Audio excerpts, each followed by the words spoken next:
By 1945, the Nazis were on the run. The Allies were flying high and about to roll over Germany's flat western borders.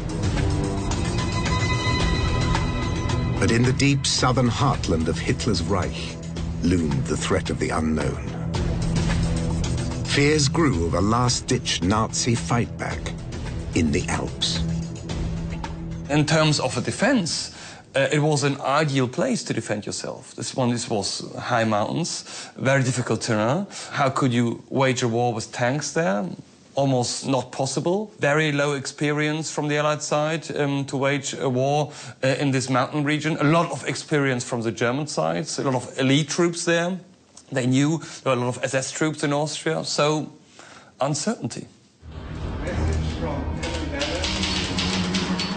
Amid such uncertainty came evidence of the Western Allies' worst fears.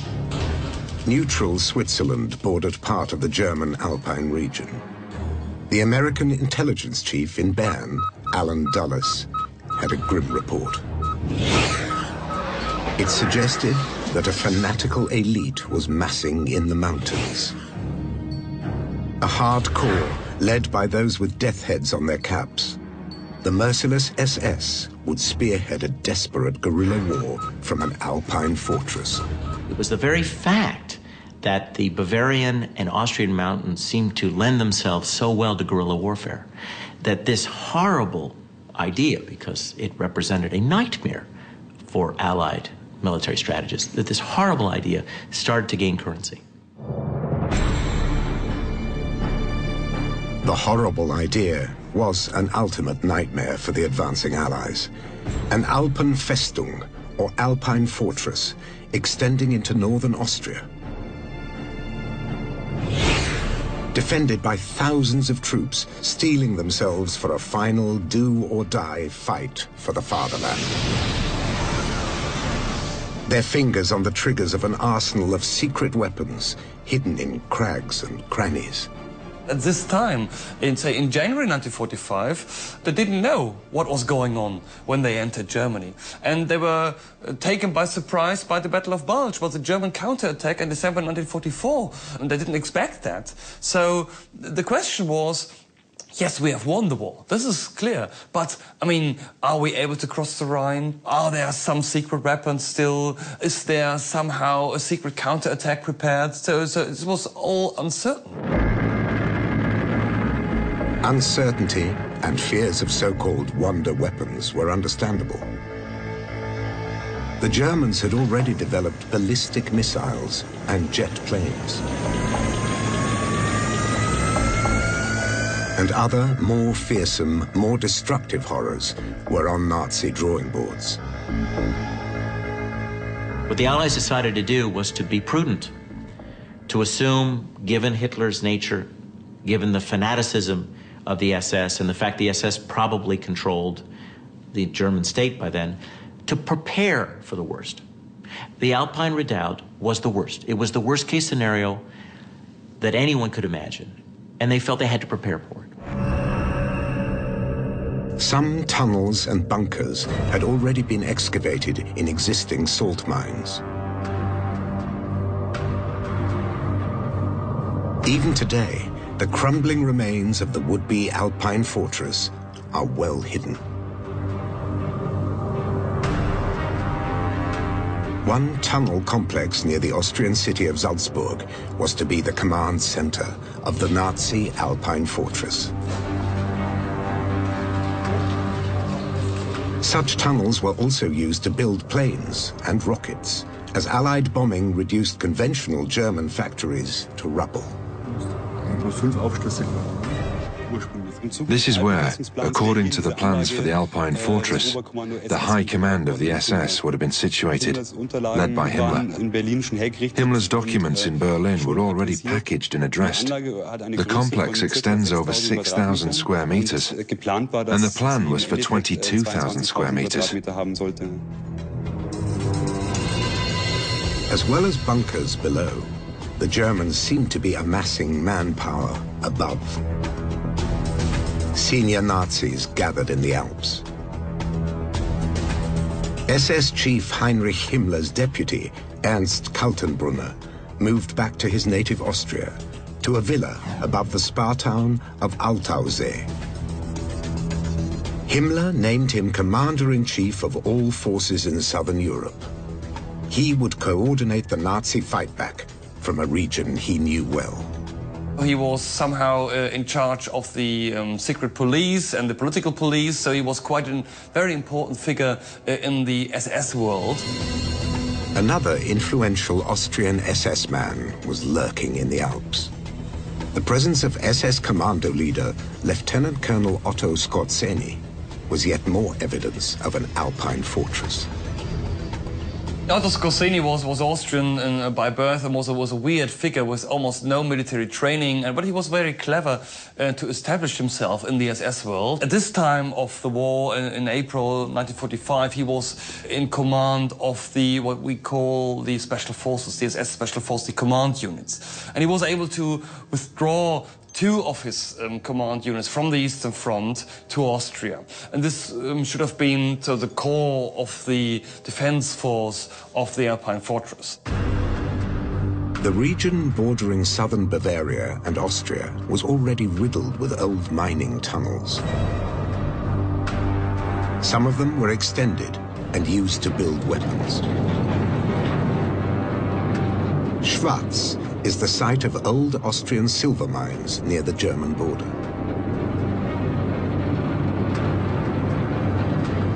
One shaft runs deep into the mountain and a haunting Nazi ruin.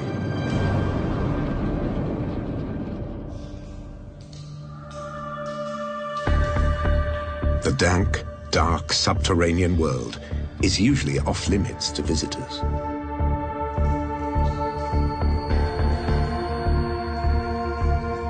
2 kilometers inside the mountain, a broken steel and concrete shell of an underground aircraft factory is slowly rotting away. Bits of rusting metal lie scattered across the stony floors. The corroded remains of aircraft parts, abandoned before workers had the chance to put them together.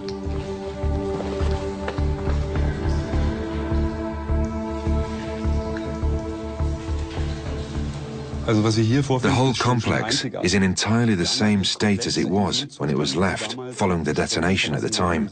And the workers had only just left the complex. Everything is still standing on mounting racks. It really is unbelievable.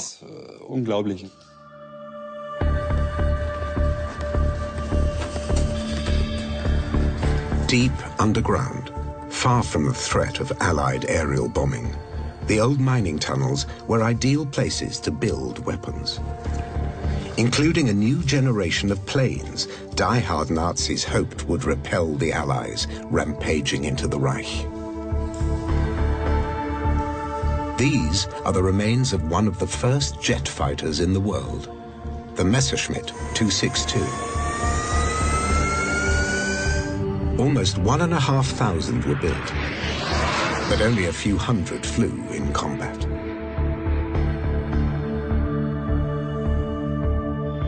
The Germans had also developed a jet-powered bomber.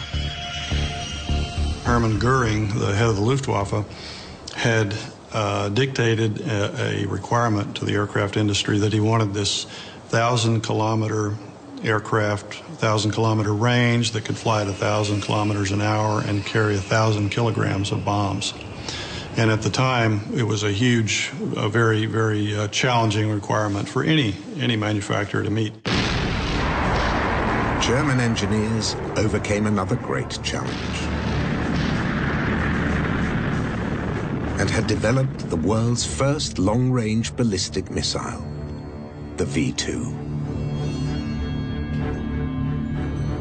SS Chief Heinrich Himmler was one of many top Nazis who had visited the V-2 testing facility at Peenemünde.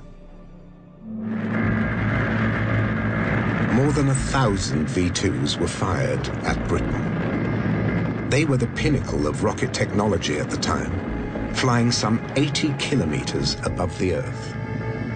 V-2s sparked fear and devastation. They are estimated to have killed almost 3,000 people Launched from mobile ramps, V2s were another potential threat from an Alpine fortress.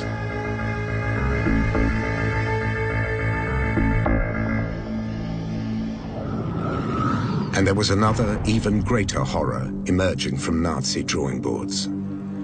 A longer-range version of the V2, dubbed the America rocket. Such horrors were the brainchild of Nazi engineers like Werner von Braun. With Allied invaders closing in around them, in early 1945, they were redirected south to the so-called Alpine fortress. Von Braun was ordered to go to the Alps, so we received an official order to leave Peenemünde.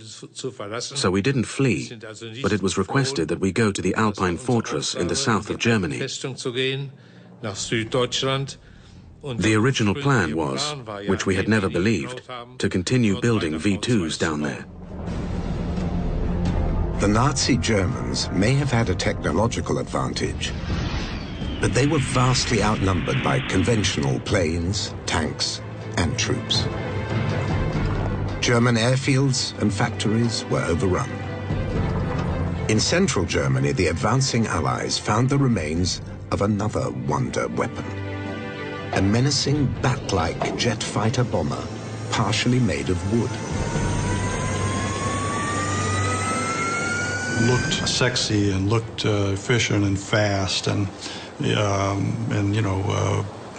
menacing. It was a unique configuration and a unique shape, advanced technology, jet-powered interceptor, faster than anything the Allies could field. The Horten H-9 was also covered in carbon and plywood, making it more difficult to detect by radar. It was perhaps the world's first stealth-type aircraft. The Horten brothers hoped their plane would eventually carry a 1-ton bomb.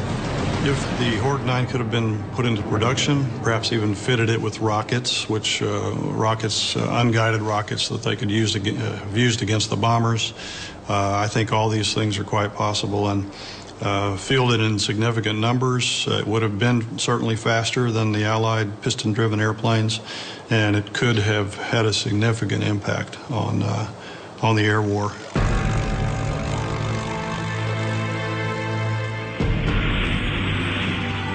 Conventional planes were still winning the war for the Allies, but the possibility of a German counterstrike from the Alps forced a change in tactics. Potential threats like Hitler's rocket engineers had to be stopped from reaching the mountains in the south. General Eisenhower, because of his fear of a final Nazi campaign in the mountains of southern Bavaria and Austria, decides to cut Germany in half to prevent troops, Wehrmacht and SS troops from the northern part of Germany to go south to Bavaria and Austria. Eisenhower changed the direction of his main thrust and directed a spearhead south towards the Alps. He doesn't want to see them filling the mountains with material, ammunition, more troops. So Allied strategy is directly affected. How long would it take to defeat 300,000 Nazis armed to the teeth in the mountains? No one knew. The rocket engineers from the Baltic coast evaded the Allied advance and made it to the Alps.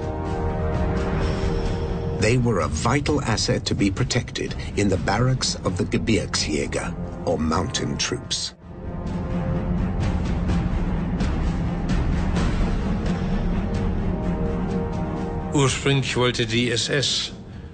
Originally, the SS had planned that we all moved into the barracks. They wanted to concentrate us all there. But then one bomb could have killed the entire team. So this convinced the SS commander that we should disperse across the country. Rocket engineers were not the only assets moved to the relative safety of the Alps. The Reichsbank in Berlin was badly bombed. Gold, cash, and other reserves were no longer safe in the capital. Hundreds of millions of dollars worth of government and private treasure was shipped south. I believe that this is the only time in history that so much treasure has been consolidated together. A treasure of such incalculable value has been concentrated in one area at one time. Most of the Reichsbank gold dumped in a mine was recovered by the Allies.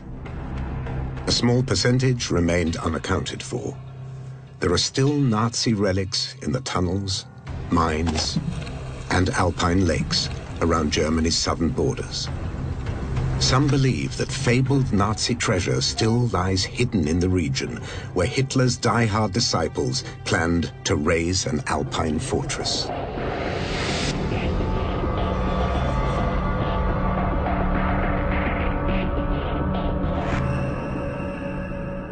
Some tantalizing tales of Nazi treasure are based on supposed eyewitness accounts in the last days of the war. But not all can be dismissed as fanciful. A mule train spotted traveling up an alpine mountain one night attracted attention. So some locals, who had relatively little to do with the confusion of the war, realized something was going on, including my mother. She was a young girl then, and after doing the chores in the stables one evening, she saw a column of mules making its way up the mountain path. One special thing she always mentioned was that there was a white mule among them. Eva Sturm's mother saw what was supposed to be a secret transport of hundreds of gold bars worth millions of dollars. It didn't stay a secret for long. This gold was also eventually recovered by American troops after rumors spread about the mysterious mule train in the night.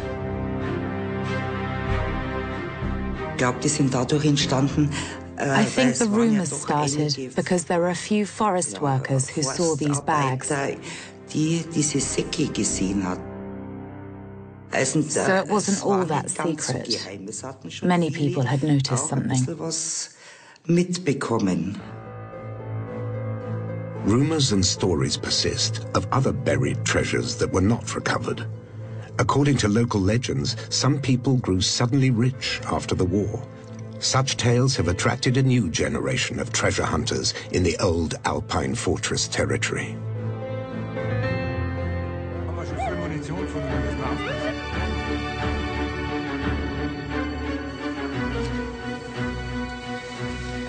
Oh, yeah. Oh, there's something here. We're at the end of our expertise here. We need someone to help us. A bomb disposal team confirmed that they were right to be cautious. Jürgen and fellow treasure hunters found a cache of live rifle grenades.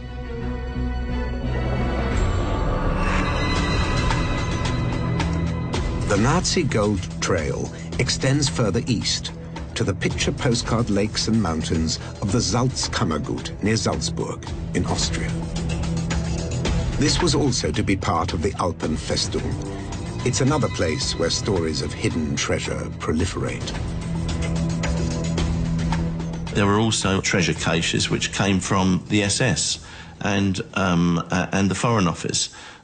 Everybody had evacuated their individual treasures, as you might say, down to this area.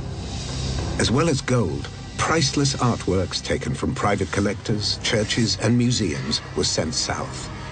Hitler had intended to display art acquired by his agents in a special museum in his Austrian birth town of Linz. But as defeat loomed, the treasures were sent to salt mines for safekeeping. But not all treasures required the protective, rarefied atmosphere of a mine. The stunning lakes that are part of a UNESCO World Heritage Site have an added allure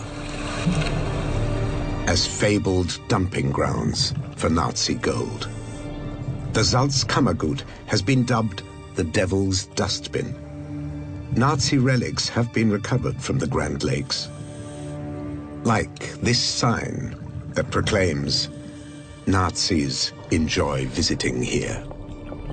It probably adorned one of the many local inns, until such advertising suddenly became unfashionable in 1945. One of the many alluring stories surrounds the deep, remote lake Toplitz-See.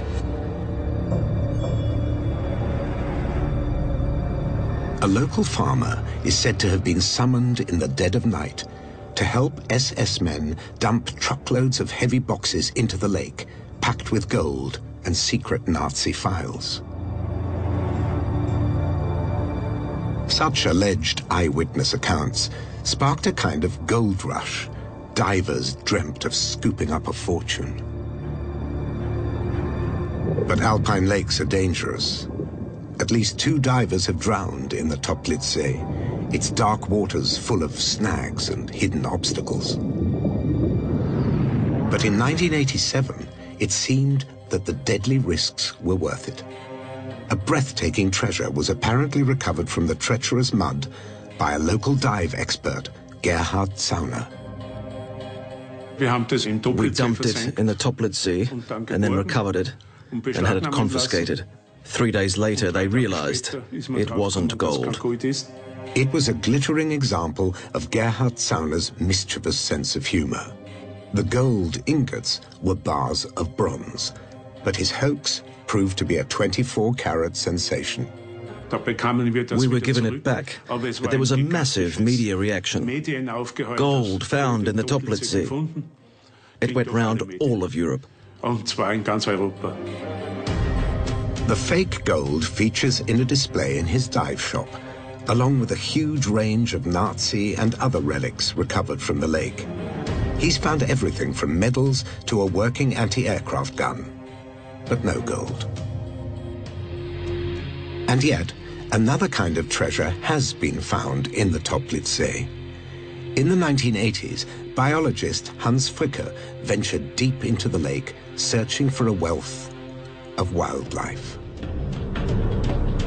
The biologist discovered a previously unknown worm, but that's not what made headlines. The lake yielded an intriguing wartime secret: bundles of British pound notes, perfectly preserved in the oxygen-deprived mud and water at the bottom. It was the second time that British banknotes were found in the Toplitz-See. I knew that the Austrians had apparently cleared out the lake as part of the recovery of a German diver in 1963. So I was amazed that we still found these huge amounts of money down there. Perhaps that's what was in the boxes a local farmer claimed to have seen when he allegedly helped the SS dump them in the lake. A printing press had also been recovered, relics of Nazi attempts at economic sabotage. They were targeting the British economy system, the British money system. So the whole idea behind that forged banknotes was to cause inflation in Britain. The banknotes were forged in the Sachsenhausen concentration camp. As well as counterfeit currency, Nazi victims were also forced into working on underground missile factories. Nordhausen, or Dora Mittelbau, was one of them. It wasn't in the Bavarian Alps, but in the central German Harz Mountains. When American forces liberated the camp, only a few victims remained. The rocket engineers they were enslaved to serve had fled south to the so-called Alpine Fortress.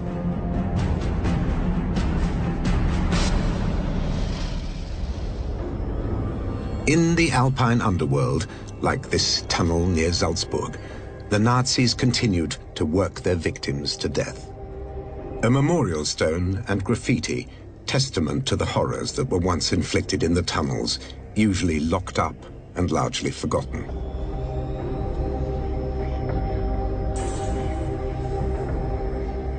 Polish, Italian, and French prisoners from the nearby Mauthausen concentration camp were among those forced into slavery.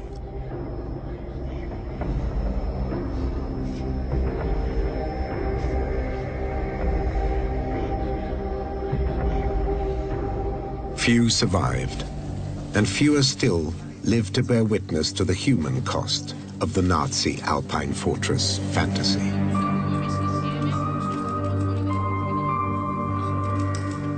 Some returned to commemorate fellow victims of Mauthausen. Like Austrian priest Johann Gruber, who smuggled food and money into the camp, but was found out. And French priest Père Jacques, who was sent to the camps for trying to save Jewish boys from the Holocaust. Both were unable to save themselves, but fellow prisoner Jean Monin managed to hold on to life.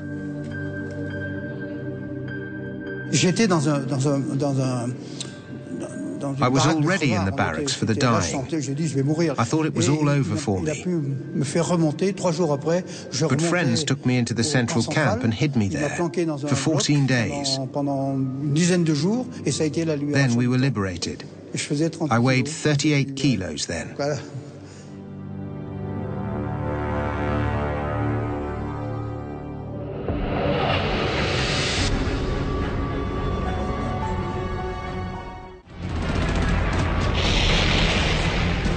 Mauthausen was one of many horrors that the Western Allies and Russians would uncover as they advanced into what was left of Hitler's Reich.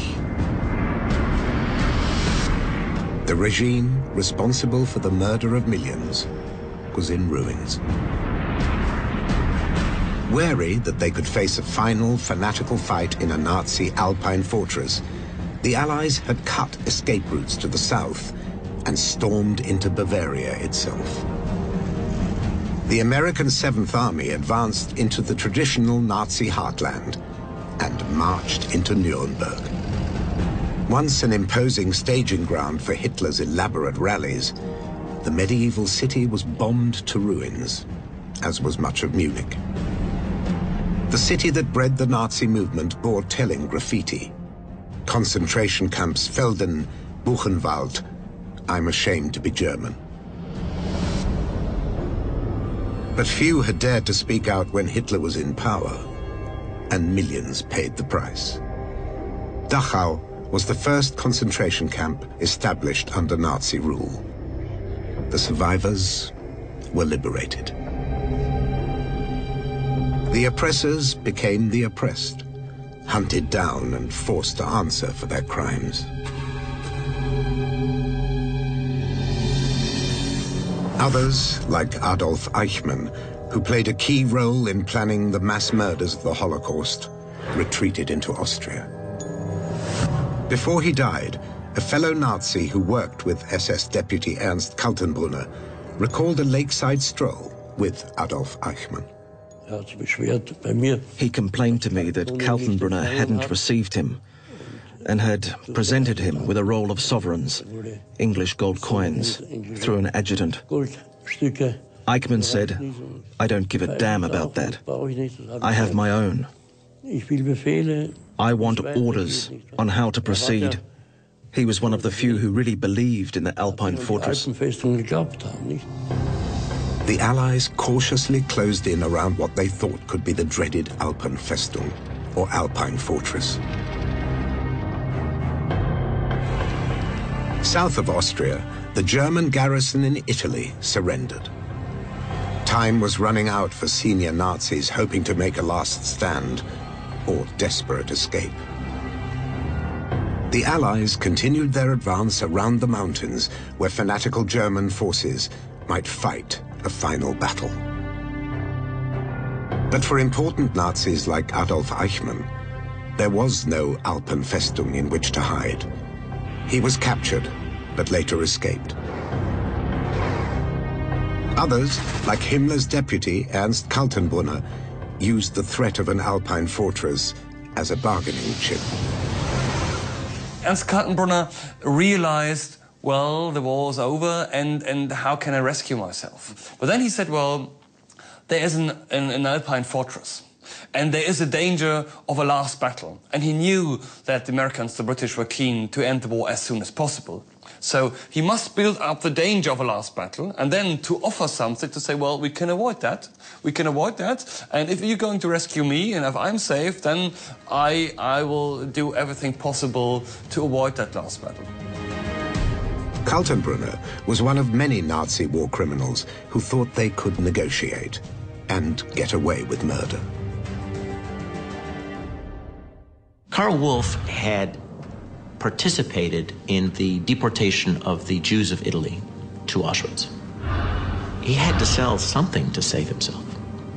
And so what he offered was the key to unlocking the Alpine fortress.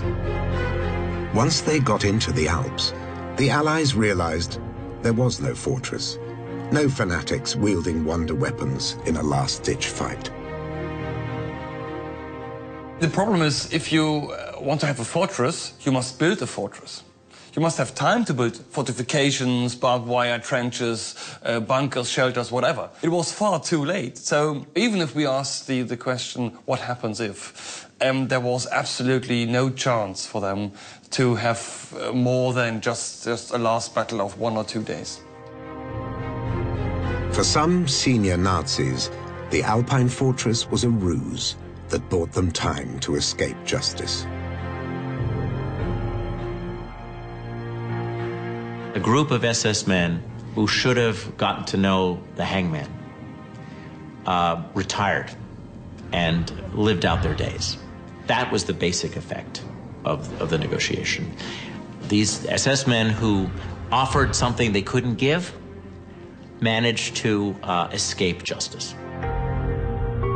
Other prominent Germans were also keen to talk to the Western Allies.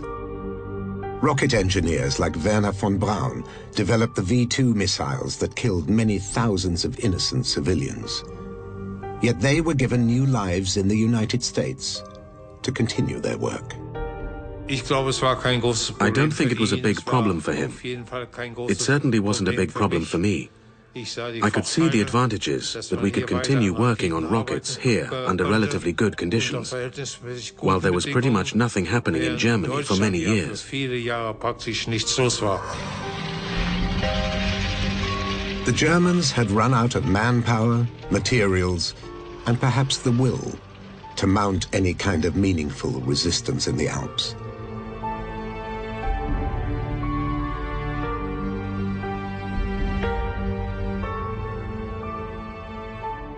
The Wehrmacht and the Waffen-SS was beaten by April 1945. There was almost nothing left. So there was resistance west of the Rhine, but not very much east of the Rhine. There was resistance in Hungary from hardcore SS units, but not in Austria anymore. Nothing was prepared. There was no fortress. There was nothing there. It was just a peaceful lakes, peaceful alpine region. There was a spring, nice weather.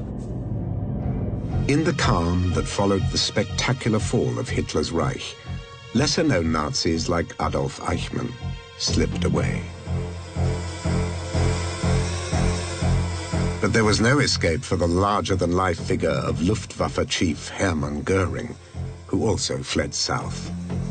His flamboyant tastes extended beyond elaborate uniforms. The Reichsmarschall was an avid art collector. But the art treasures of senior Nazis like Göring and Albert Speer came from dubious sources. Ironically, some Nazi art ended up hidden in Austria, where it had originated, taken from Jewish owners after the Nazi annexation in 1938. They set up an organized system of expropriation called Aryanization, by which they registered the property, the assets of Jews in Austria, and then systematically stripped them of their wealth. Now, the art collections were part of that asset stripping process, and German art dealers moved in and removed systematically, metaphorically speaking, at gunpoint, the art collections of Jewish art dealers and art collectors. Thousands of artworks destined for Hitler's Führermuseum were recovered from an Austrian salt mine. Himmler's deputy, Ernst Kaltenbrunner, was also extracted from his Alpine hideout.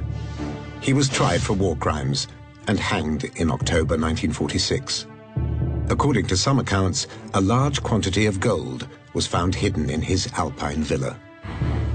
SS commando leader Otto Skorzeny was also captured. He's also said to have had a hoard of Nazi gold.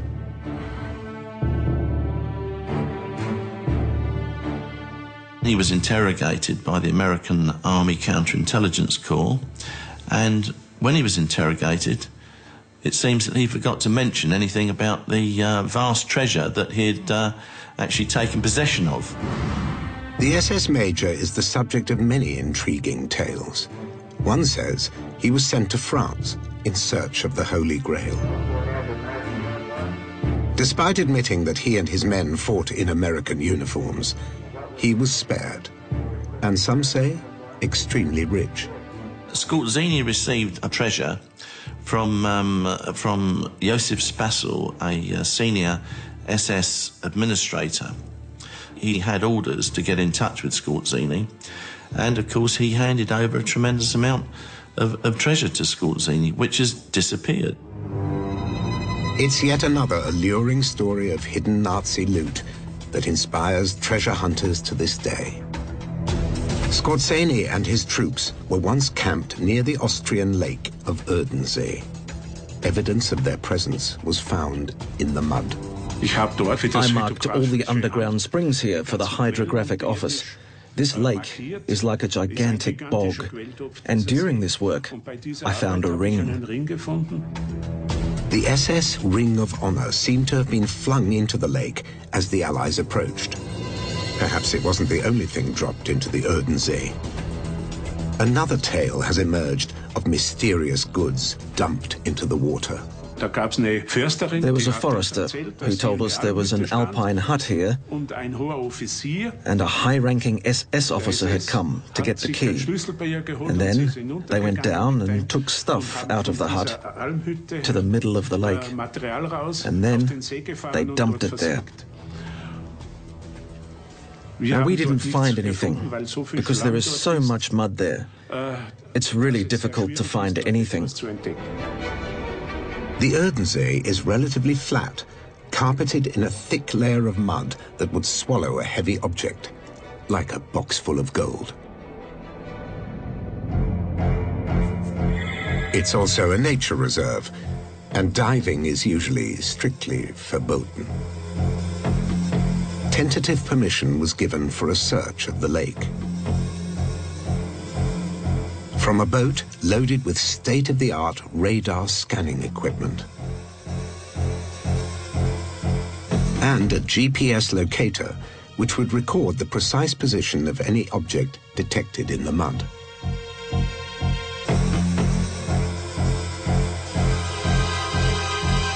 A radar map of the lake floor revealed a box-like shape in the mud. Was this Otto Skorzeny's gold? Austrian forestry officials were unimpressed and forbade any diving. At least one historian is also highly skeptical.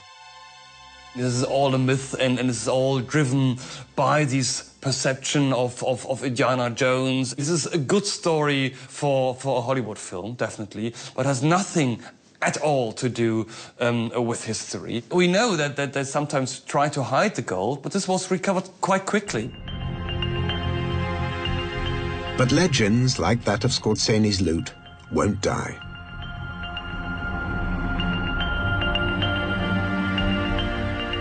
If a fortune in Nazi gold was dumped in the lake, perhaps it's already been recovered and spent. After the war, SS commando leader Otto Skorzeny left his native Austria for good, to enjoy an apparently wealthy life. Skorzeny was put into a prisoner of war camp. He was there for approximately 3 years, I believe, 2 or 3 years. And ultimately, he just walked out of the prisoner of war camp and disappeared until he resurfaced in Spain in 1950 at which point he seemed to be much richer than he had been previously. Otto Skorzeny was interviewed at his holiday home in Mallorca in 1973. Ruled by the fascist dictator Franco, Spain was a safe haven for unrepentant Nazis.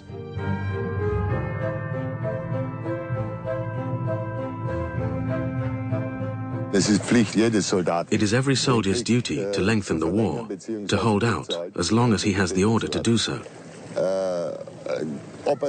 Whether that is sensible is for posterity to decide. I don't think we have quite reached that point yet. Personally, I don't regret it. Would you do the same things again today? I can tell you that I would do the same things again in exactly the same way today. 2 years later, the smoker died of lung cancer, farewelled by fellow Nazis unashamedly proffering the Hitler salute. Skorzeny took any secrets of Nazi gold to the grave. This is again part of the secret story and the true Nazis living in Madrid and being millionaires because of the Nazi gold. No, it's very unlikely. It's definitely not possible that he had 2 tons of gold with him in his suitcase and then flying to Madrid.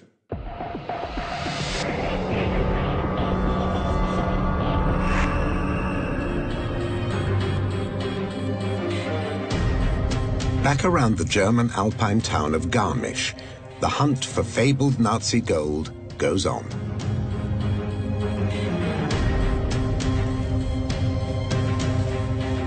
It was here in June 1945 that American troops recovered more than 700 bars of pure, refined bullion.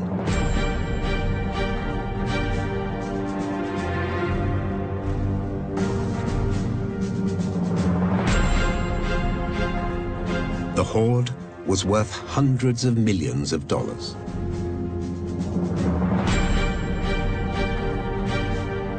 All that's left is a hole in the forest floor. Yet treasure hunters still dream of finding a mother lode, similar to that unearthed by victorious Allied troops.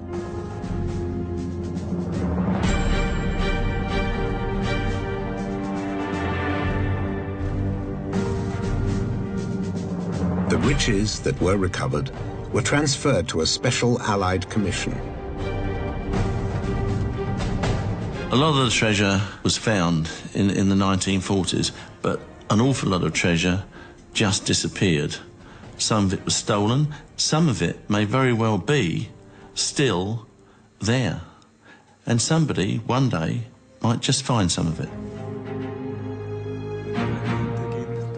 It's a prospect that continues to tantalize treasure hunters in the hills and lakes of the Alpine region, once thought to form an Alpine fortress. But the Alpenfestung was a myth. There was no fortress, and no heroic last stand in the mountains of Germany and Austria.